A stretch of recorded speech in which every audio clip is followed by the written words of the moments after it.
Nellore Lok Sabha TDP అభ్యర్థి వేమిరెడ్డి ప్రభాకర్ రెడ్డి దాఖలు చేసిన నామినేషన్పై వైసీపీ అభ్యర్థి విజయసాయిరెడ్డి పలు అభ్యంతరాలు వ్యక్తం చేశారు.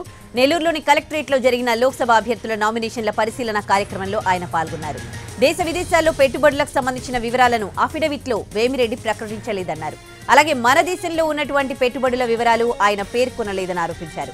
ప్రభుత్వ కార్పొరేషన్లు కంపెనీలతో లావాదేవీలు ఉన్నట్లయితే వాటిని కూడా తెలపాల్సి ఉంటుందన్నారు. కానీ వేమిరెడ్డి వివరాలను పొందుపరచలేదని, ఆయన్ను అనర్హులుగా ప్రకటించాలని రిటర్నింగ్ అధికారిని కోరామని తెలిపారు. తమ అభ్యంతరాలను రిటర్నింగ్ అధికారి ప్రాథమికంగా తోసిపుచ్చారని, దీంతో న్యాయ నిపుణులను సంప్రదించి తదుపరి నిర్ణయం తీసుకుంటామన్నారు విజయసాయిరెడ్డి.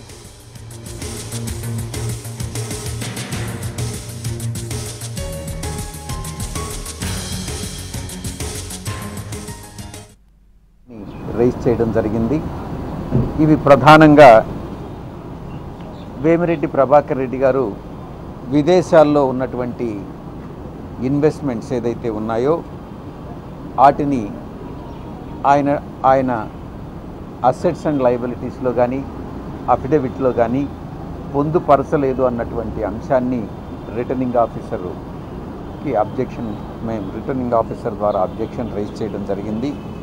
ఇక ఇండియాలో అది విదేశాల్లో ఉన్నటువంటి ఇన్వెస్ట్మెంట్స్, ఇక భారతదేశంలో ఉన్నటువంటి ఇన్వెస్ట్మెంట్స్ కూడా కొన్నిటిని డిస్క్లోజ్ చేయలేదు అన్నటువంటి విషయాన్ని కూడా అబ్జెక్షన్ ద్వారా రిటర్నింగ్ ఆఫీసర్ దృష్టికి తీసుకురావడం జరిగింది. ఇన్ఫ్రాస్ట్రక్చర్ ప్రైవేట్ లిమిటెడ్ గవర్నమెంట్తో సంబంధం ఉన్నటువంటి కార్పొరేషన్స్, నార్థరన్ కోల్ ఫీల్డ్స్, అది కాకుండా సింగరేణి కాలరీస్తో ఆయన వర్క్స్ చేయడం జరిగింది. కాంట్రాక్ట్స్ ఎంటర్ కావడం జరిగింది. కాబట్టి ఆయన పోటీ చేసేదానికి అర్హులు కాదు అన్నటువంటి విషయాన్ని రిటర్నింగ్ ఆఫీసర్కి నివేదించడం జరిగింది. మేము ఇచ్చినటువంటి అబ్జెక్షన్స్ అన్నీ కూడా returning officer prima facie reject చేయడం జరిగింది. ఆయన యాక్సెప్ట్ చేయలేదు.